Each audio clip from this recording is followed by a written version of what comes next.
تحياتي لكل المعرفيين والمعرفيات. اليوم ألتقيكم مع الكاتب المغربي المعرفي عبد العالي العبدلي، وهو باحث في القضايا الاجتماعية والإنسانية، حاصل على إجازتين، الأولى في الدراسات الأساسية تخصص علم الاجتماع، والثانية المهنية تخصص علم النفس والتعلم. عضو في جمعية سهام المرأة والطفل. من أهم المقالات التي كتبها الماركسية اللينينية المغربية: علاقة الإعلام بالنفاق الاجتماعي، علاقة المغاربة بالدين، لماذا المرأة والمرأة القروية بالخصوص، جريمة القتل بالمغرب. المقالات لديه عدد من المقالات المنشورة على المواقع الإلكترونية كموقع جيو استراتيجي للدراسات، كما أنه يكتب في الشأن الأدبي، وأسلوبه أسلوب أقرب إلى الثورية أو الواقعية الاشتراكية منها إلى اتجاهات أخرى. أهلا وسهلا بك صديقي. أهلا وسهلا بالسيد روبير هابون. أنا سعيد بلقائك اليوم في هذا الصالون المعرفي لإلقاء محاضرة حول الماركسية اللينينية المغربية كمدخل لقراءة الواقع المجتمع المغربي، كما يمكن قراءته من ناحية السوسيو الاقتصادية التي يتميز بها هذا المجتمع، وكمدخل كذلك لقراءة الحركة الشيوعية المغربية التي كانت كتجربة ربما تكون تجربة فاشلة تمت انهيارها مع انهيار المد الثوري داخل هذا المجتمع. اليوم نلتقيكم بالنقاش حول مقالتي التي كتبتها منذ تقريبا شهر.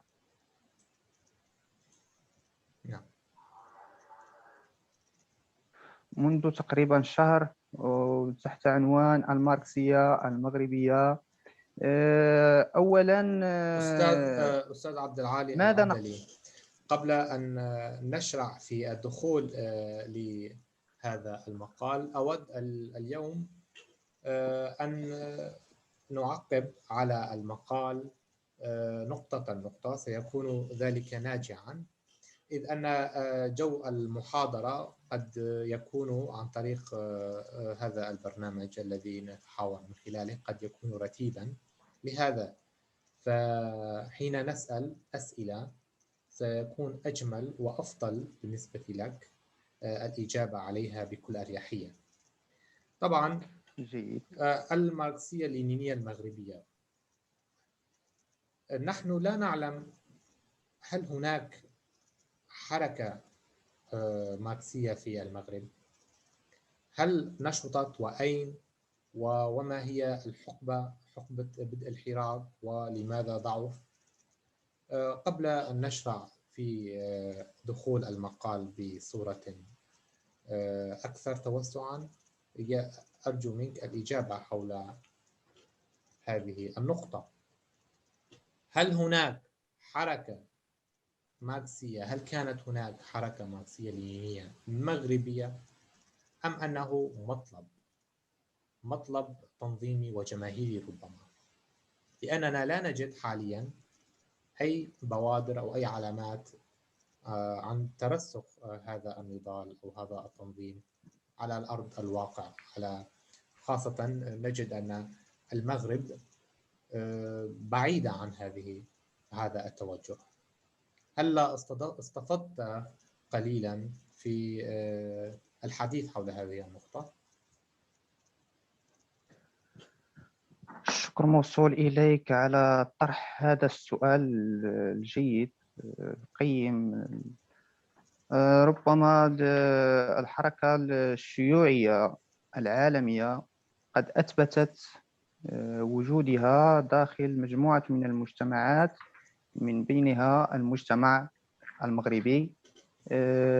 منذ بداية الحركة الوطنية العربية تأثرت هذه الحركة بالفكر الماركسي اللينيني بالخصوص لقراءة الوقائع وقراءة الأحداث. هناك كان حزب أطلق على نفسه الحزب الشيوعي المغربي، نداء للتحرر، نداء للانعتاق. لكن الآن لا نتحدث عن حركة شيوعية مغربية، أو ربما كانت تجربة استفاد منها المناضلين والمناضلات المغاربة بحكم المرحلة الاستعمارية التي تعرض إليها المجتمع المغربي. كذلك الحركة الشيوعية المغربية منذ 1948 مع النكبة الفلسطينية تم تأسيس أول خلية ماركسية لينينية كانت تنادي بالتحرر والانعتاق. كذلك النظام المغربي حاول إجهاض هذه الحركة بشتى الأنواع. حتى الأحزاب أو الحزب الشيوعي تم إقصاؤه، لكن تم تأسيس خلايا ماركسية لينينية سنة 1971 سنة 1972 في أوساط الجماهير الطلابية التي كانت تناضل داخل الأسوار الجامعية متشبثة بالفكر الماركسي اللينيني لتنظيم خلايا والنضال خارج الشارع. على هذا الأساس كانت مقالتي تسرد وقائع وأحداث التي مرت منها الحركة الماركسية اللينينية، الذي أعتبرها أنا شخصيا تجربة فاشلة في المجتمع المغربي، بحيث كانت حركة جنينية، حركة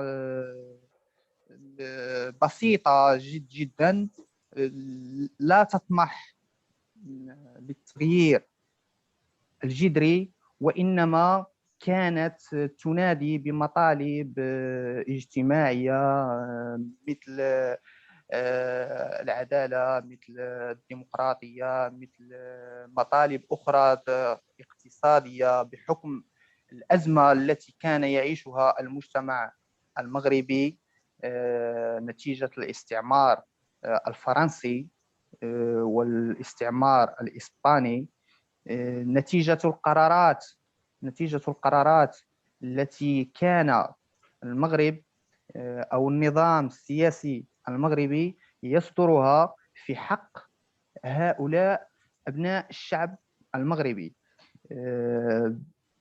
بالخصوص نتذكر حركة 23 مارس 1965، الانتفاضة الشعبية التي أعطت طريق لهذا الفكر ولهذه الحركة للاستمرار وللتأسيس.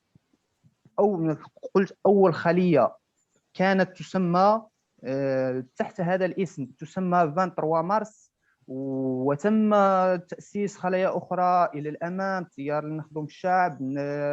من بعدها تم تأسيس تنظيم سياسي داخل الجامعة أطلق على نفسه النهج الديمقراطي القاعدي. وهذا كله نتيجة الأزمة التي كان يعيشها المجتمع المغربي ولا زالت حد الآن، لأن المغرب لم يتغير كما ينظره البعض أنه مغرب التطور أو مغرب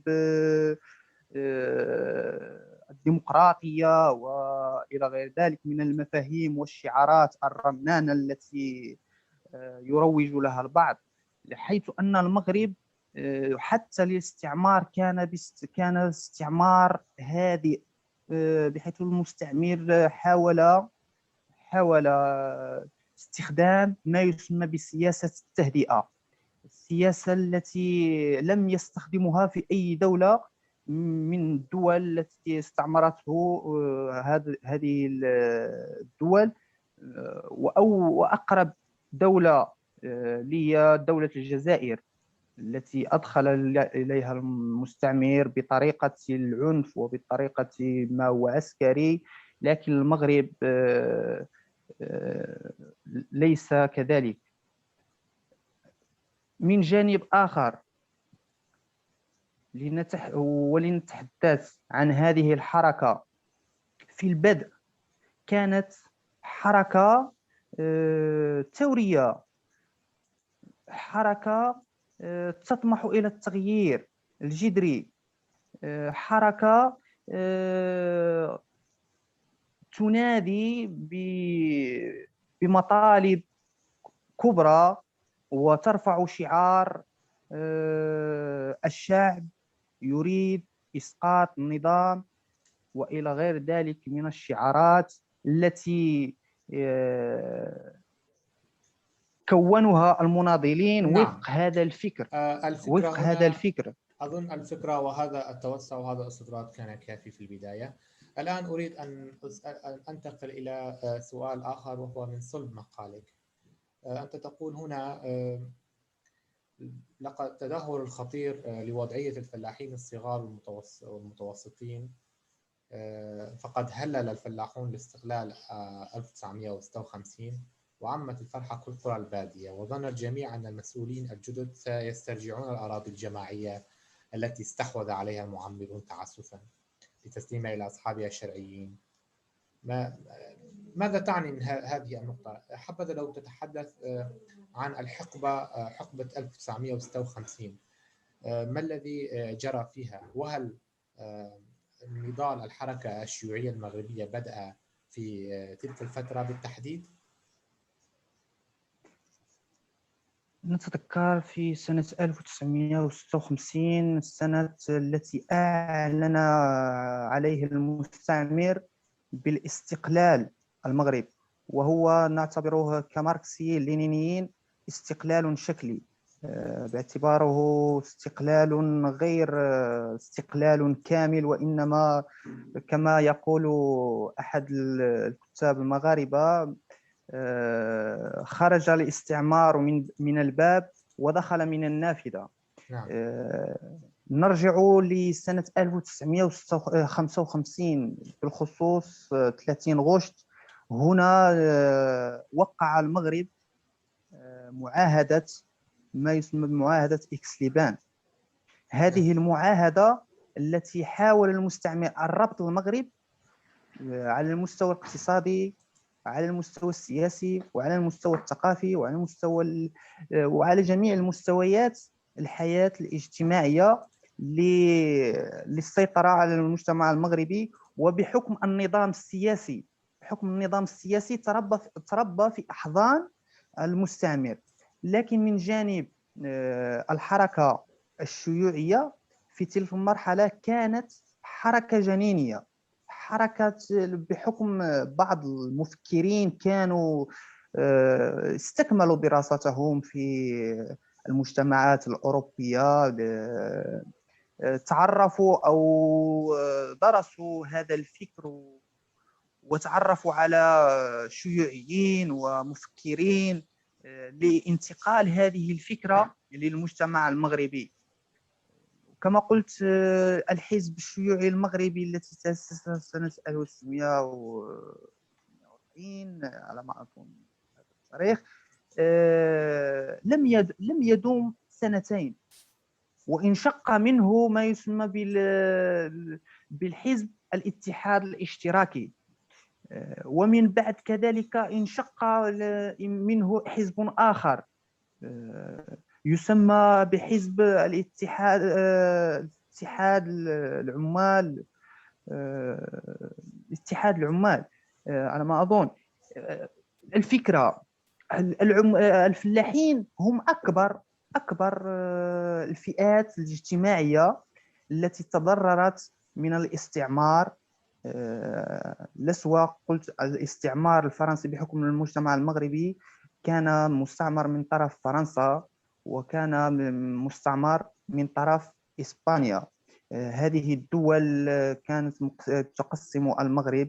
هناك مناطق الشمال التي كانت فيها متواجدة إسبانيا، والمناطق الجنوب الشرقي والجنوب الغربي كانت فيه فرنسا. الآن الذي أريد توضيحه من خلال السؤال التي طرحته، الفلاحين بحيث كان المستعمر يستغل الأراضي، هذه الأراضي الفلاحين الصغار، ويستغل الفلاحين بذاتهم لخدمة هذه الأراضي والحصول على المنتوجات وتصديرها للمجتمع الفرنسي. كما نقول أن الاستقلال المغرب لم يكن نتاج نضالات الشعب المغربي فقط، وإنما هو استقلال كما أقول استقلال شكلي، استقلال مدروس. في هذه المرحلة تمت إشاعات نفي ملك محمد الخامس في تلك المرحلة، لكن في نظر الثوريين لم ينفى، وإنما أخذته فرنسا للمتروبول، واتفقوا حول ماذا يفعلون بالمجتمع المغربي. من ثم تم توقيع معاهدات إكس لبان والرجوع الملك للمغرب والإعلان عن الاستقلال. لكن الشعب المغربي لم يتوقف عن النضال، لم يتوقف عن الفعل. أستاذ عبد والحركة. هنا يأتي السؤال الذي أنت أشرت إليه بعد شرح مستفيض. ماذا تبقى من هذا الفكر الماركسي لينيني غير الشعارات وغير التوهان داخل الحالة النظرية؟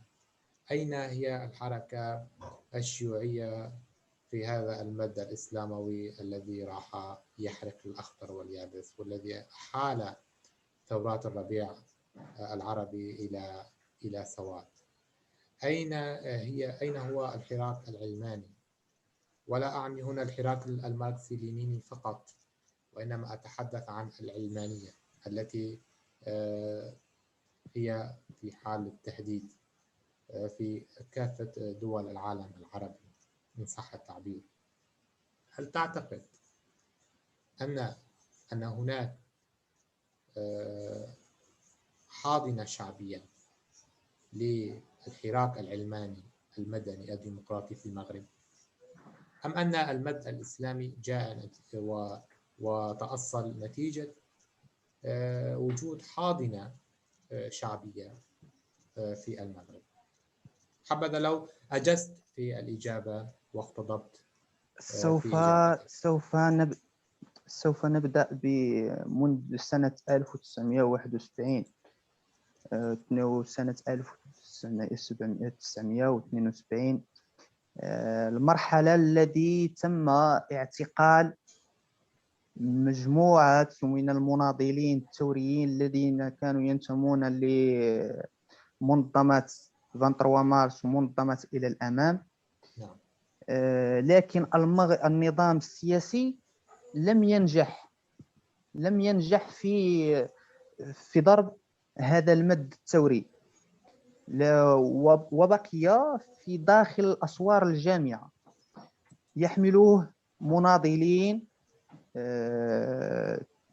تم تأسيس تنظيم سياسي داخل الجامعة ما يسمى بالنهج الديمقراطي القاعدي، وبدأوا بالفعل يصنعون كوادر ثورية تخرج للشارع لتحاول تأسيس الحزب الثوري، الوسيلة الذي يؤمنون بها الثوريون للتغيير المجتمع.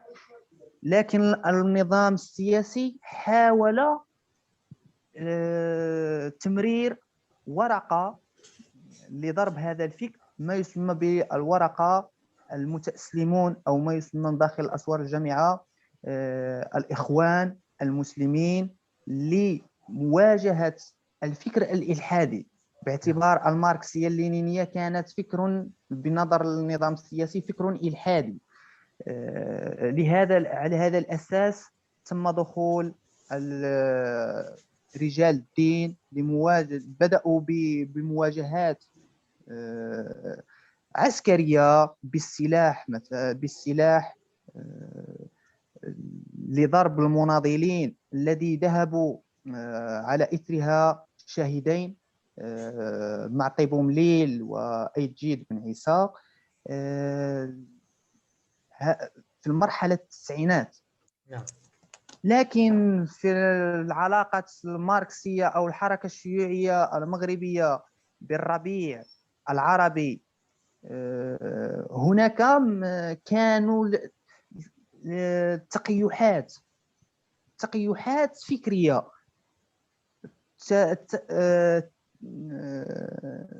تنطلق من المنطلقات ماركسية لينينية، لكن هي في الأصل تخدم أجندات ومصالح النظام السياسي السائد، بحيث أن النظام السياسي لم يستطيع ضرب هذا الفكر، لا من ناحية استخدام المتأسلمين، لا من ناحية استخدام الحركة الشوفينية في المغرب، لأن حتى الحركة الشوفينية استخدمها النظام لضرب هذه الفكر، وذهبوا شاهدين كذلك من خلال هذه المواجهات، عبد الرحيم الحسناوي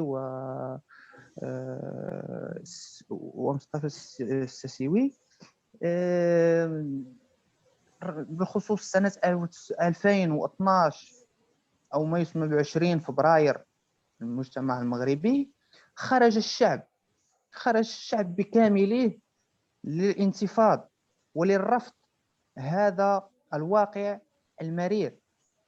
لكن المغرب مباشرة خرج بدستور جديد لإطفاء هذا النار، مثلا هذه النار الشعب. كذلك ركبت عليه تنظيمات سياسية اعتبرت نفسها ماركسية لينينية، لكن هي ليس علاقة لها بهذا الفكر، ليس لها علاقة بالواقع المجتمع المغربي، بحيث أن الأكثرية كانوا ينتمون لأحزاب سياسية، كانوا يخدمون أجندات النظام السائد. حتى الآن لا زالت هذه الأشياء، والشيء الذي يتوضح كثيرا من خلال التنظيم الذي قلت لك عنه، التنظيم النهج الديمقراطي القاعدي، الذي ظهرت من داخله تنظيمات أخرى، تنطلق أستاذ عبد العال، أود هنا سؤالك: هل الحراك الشيوعي المغاربي كان حراكا سياسيا أم أنه تمخض عنه حراك عسكري، جناح عسكري؟ الحركة الشيوعية في المجتمع المغربي كانت حركة سياسية بامتياز، ولكن لم تدوم كثيرا. كيف كان ردة فعل الحكومة المغربية لها؟ هل تعاملت معها بعنف أم كانت تهادنها بين فترة وأخرى؟ هناك التنظيم الأول، التنظيم الماركسي اللينيني الأول، كان يعمل بسرية، كان يحاول تأسيس حزب ثوري للقيام بالثورة الوطنية. أنت تعني أن الحزب الشيوعي المغربي ليومنا الراهن هو حزب محظور في المغرب، يعملون بالسرية في المغرب؟ كان يعمل بالسرية، لكن النظام السياسي لم يترك له الفرصة، اعتقل الجميع. هناك ما يسمى بالمجموعات، قامت 139 المجموعة الأولى التي اعتقلت 139 مناضلا، من بعدها كانت اعتقال 66 مناضلا، وهكذا. لكن كما قلت أجهضت الحركة تماما سنة 1972. أجهضت الحركة الماركسية اللينينية من داخل الشارع المغربي، لكن بقي بحكم الطلاب يطلعون مثلا على هذا الفكر، تم إعادة تأسيس هذا الفكر داخل الجامعة. وكما تعرض هذا الفكر إلى تشويه لسوا من طرف النظام، لسوا من طرف المناضلين نفسهم، بحيث أن النظام استخدم الماركسية بحد ذاتها لتشويه الماركسية المغربية. مثلا هناك ما يسمى بالتنظيم التروتسكاوي، ينتمون أو ينطلقون من الفكر التروتسكي. وكذلك هناك ما يسمى بالتنظيم الماوي الذي ينطلقون من الفكر ماو. بهذه الاختلافات الفكرية والتيارات المتعددة تم إجهاض هذا الفكر تماما. الآن نتحدث عن المرحلة، الآن لم يتبقى من الفكر الماركسي اللينيني إلا شعارات رنانة، شعارات يرفعها مناضلين وليس هم بمناضلين، وليس بهم بمناضلين. لأن الآن أي تنظيم أو أي حزب يدعي أنه حزب ثوري يرفع هذه الشعارات، لكن في الواقع يرضخ لقرارات النظام السياسي، يخدم أجندته، يخدم برامجه، يستخدم سياسة التهدئة لضرب هذا الفكر بالأساس.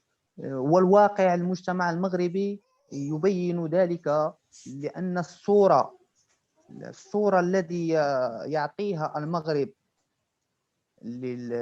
للعالم تبدو أنها صورة جميلة، تبدو أن المغرب متقدم، لا سوى من الناحية الاقتصادية، لا سوى من الناحية السياسية، لا سوى من ناحية الفكر والمعرفة. لكن في الواقع هو مجتمع يعج بالظواهر، يعج بالمعضلات الاجتماعية. نجد أسر تعيش الويلات والمعاناة. نجد أكثرية الأفراد ينامون في الشوارع، حيث أن النظام السياسي المغربي هو تربى تربى في احضان الاستعمار، تربى في احضان المستعمر. نعم. ولم تكن له استقلاليه، بحيث ان في المغرب الحاكم، كما يقول الحاكم، هو محكوم من طرف فرنسا. اي قرار حتى حاليا هناك ما يسمى بالاساسده او الحركات الاساسده المتعاقدين، بحيث استخدم المغرب نظام التعاقد في التوظيف.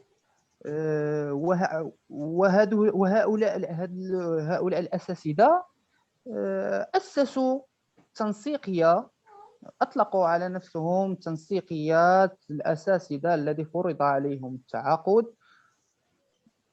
لكن هي حركة لم تثبت وجودها في أرض الواقع، وإنما هي حركة تتبنى فكر النظام، فكر إصلاحي، فكر طوباوي بهذا الأساس. لأن المغرب لم أراه أنه مغرب تطور، مغرب تقدم، مغرب كما يصفه هو اللي على نفسه. نعم. وتبقى مقالتي أستاذ عبد العال، سؤال آخر يطرح نفسه. ما هي التيارات الحاكمة في المغرب والتي لها تأثير وهيمنة على المغرب ما قبل حقبة الربيع العربي؟ هناك نظام أو تيار واحد وأوحد الذي حكم المغرب قبل الاستقلال الشكلي وبعد الاستقلال الشكلي، هو النظام الحاكم. لأن المغرب ملكي،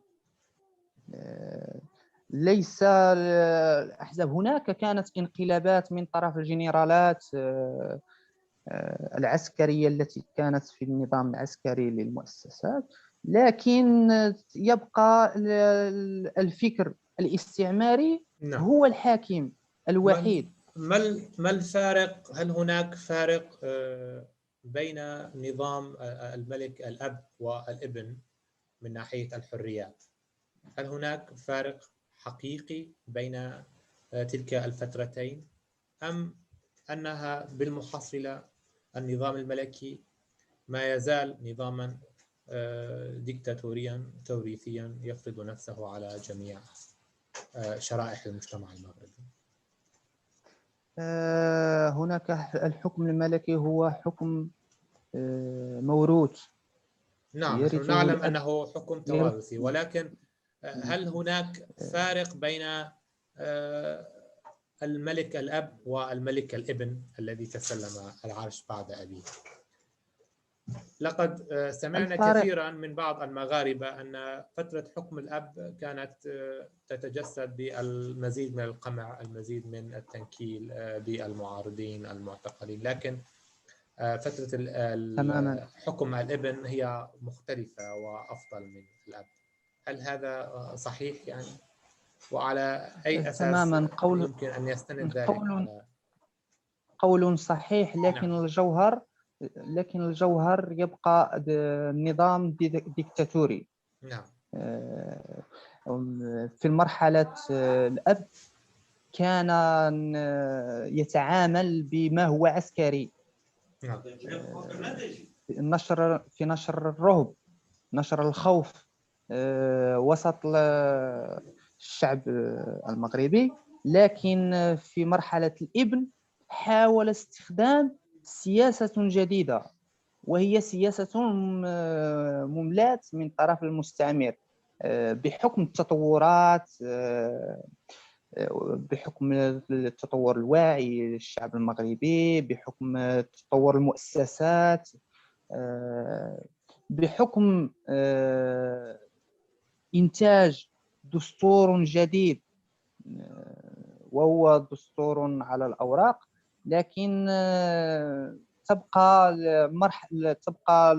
مرحلة الأب ومرحلة الابن نفس المرحلة في الجوهر، لأن يبقى نظاما ديكتاتوريا مستبد.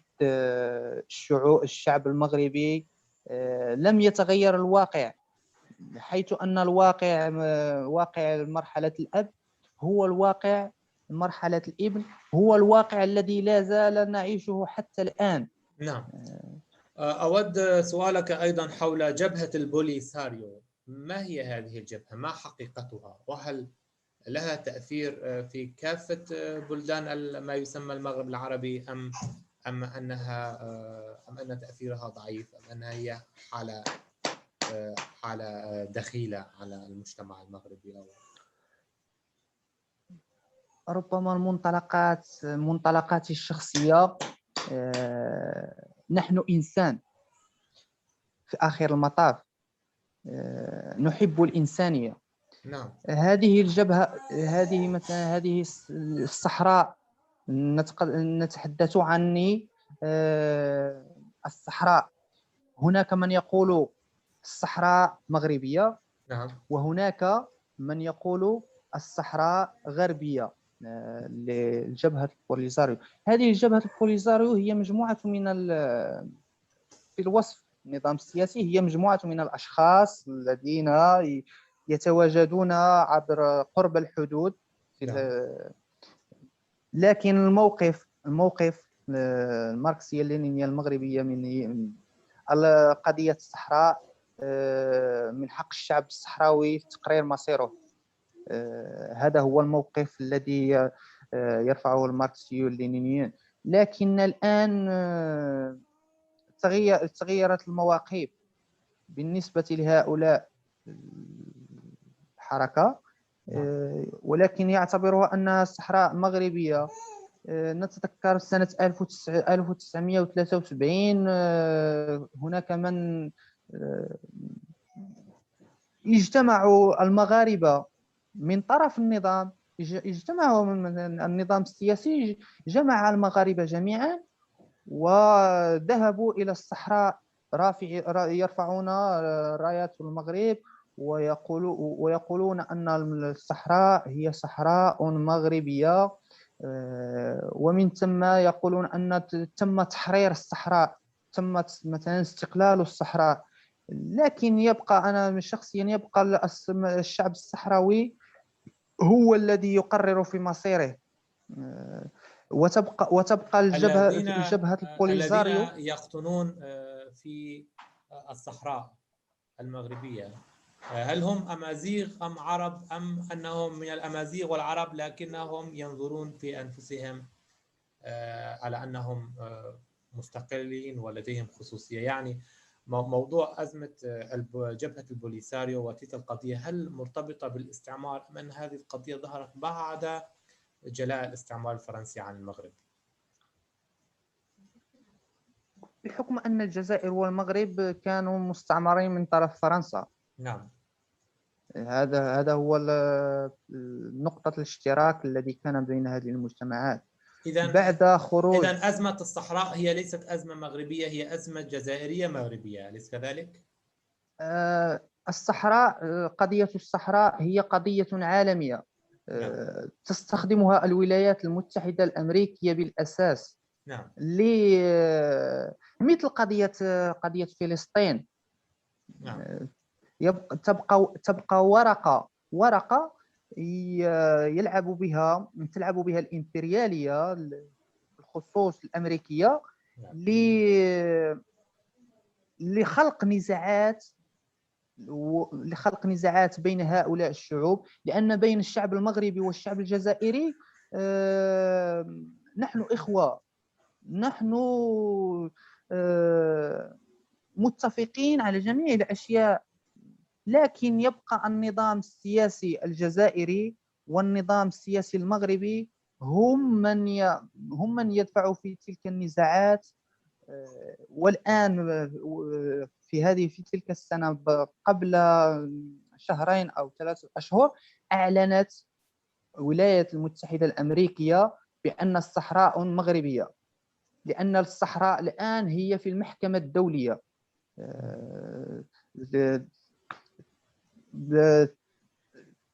ليس نقول أنها قضية الشعب المغربي أو قضية الشعب الجزائري، وإنما هي قضية يلعب بها النظام السائد لتمرير أشياء أخرى. لأن عندما تريد تمرير مخططات أو تمرير قرارات سياسية تخلق نزاع الصحراء لتشتت الانتباه الشعب حتى تمرير تلك القرارات وإطفاء هذه النار. نعم لكن الآن صديقي. الولايات المتحدة الأمريكية. نعم، أكمل هذه النقطة لننتقل للسؤال الأخير قبل أن نختم الحوار. قلت أن الولايات المتحدة الأمريكية الآن اعترفت أن بالصحراء مغربية، لكن فرنسا تقف في ذلك، حيث أنه هناك صراعات اقتصادية، صراعات سياسية بامتياز، ليس بصراع الشعب المغربي والشعب الجزائري حول تلك الصحراء. نحن نقول أن الصحراء أو الشعب الصحراوي يجب أن يقرر مصيره. هذا هو الموقف الماركسيين اللينينيين الذي كانوا يحملونه، ولا زالوا من يتبنى هذا الفكر يقول أن الصحراء ليس مغربية، وإنما من حق الشعب الصحراوي أن يقرر مصيره. ونود نعم، طرح هنا إذا سؤالك أنتقل الآن. إلى السؤال الأخير، هو ما يتعلق بالأمازيغ أو تمازغة. كيف تقييمك الشخصي للحراك الأمازيغي في المغرب، وكيف تنظر لهذه التجربة، وهل هناك مشكلة أمازيغية في المغرب؟ وهذا السؤال يرجع بي لمرحلة الاستعمار، بحيث عندما دخل الاستعمار لعب حول النزاع ما بين العرب والأمازيغ، وأكد أن ما بين الأمازيغ والعرب هناك صراعات، هناك نزاعات، وهو دخل لحل تلك النزاعات. لكن بالرأي الشخصي أن الشعب المغربي مكون من مكونين ثقافيين، مكونين لغويين، مكونين اقتصاديين، هو المكون العربي ومكون الأمازيغي، بحيث أن العرب يؤمنون بالثقافة الأمازيغية، يؤمنون باللغة الأمازيغية ويدرسونها في مقرراتهم الدراسية ويتكلمون بها، وكذلك الأمازيغ يدرسون اللغة العربية ويتكلمون بها ويؤمنون بالثقافة العربية. لكن هناك ما يسمى بالحركة الشوفينية.